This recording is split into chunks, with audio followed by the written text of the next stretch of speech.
Hello everybody, my name is James, hope you're all doing well, and welcome back to another video.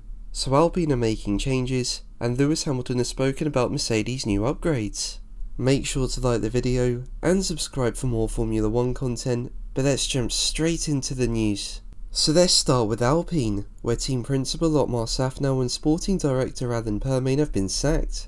Now the team wanted to finish at least 4th in the Constructors this year, but they haven't had the best season so far. There are some highlights, such as Esteban Ocon's performance in Monaco, but more recently the team haven't performed, and have now been firmly overtaken by McLaren both in terms of performance and in the standings. And given how McLaren were a backmarker team at the start of the year, it shows Alpine haven't made the best progress this year, and following successive double DNFs for Esteban Ocon and Pierre Gasly at the British and Hungarian Grand Prix, and the team currently 6th in the standings, Alpine have taken action. Now Safnauer and Permane will remain in their roles for this weekend's Belgian Grand Prix, with the announcement having been made moments after practice, but they will leave ahead of the summer break, which comes following the Belgian Grand Prix. Now former Ferrari boss Mattia Binotto has been spoken about as a potential replacement for Safnauer, and I do think he would be a good appointment.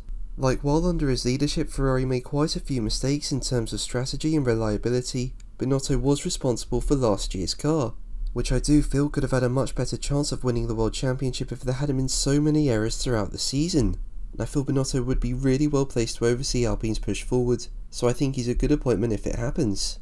But let's move on to Mercedes, who've brought new parts to the Belgian Grand Prix.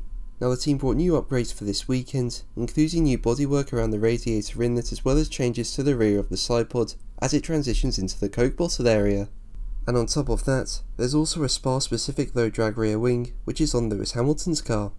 Now whilst these are big upgrades, the team was still well off Red Bull and also struggled to beat Ferrari in qualifying today, like Hamilton was 4th and George Russell was only 8th. But Hamilton said the car felt good, although felt more improvement needed to be made.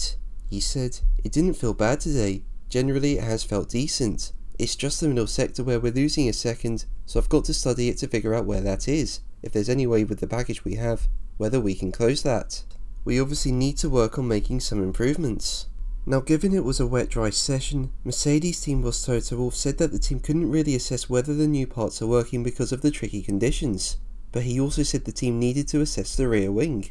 Now Russell does have more downforce on his, so on paper he's getting more downforce in sector 2, but Hamilton would gain it all back on the long straights in sector 1 and 3. But Russell just didn't have much pace anywhere today really, and Wolff said it was important to know why.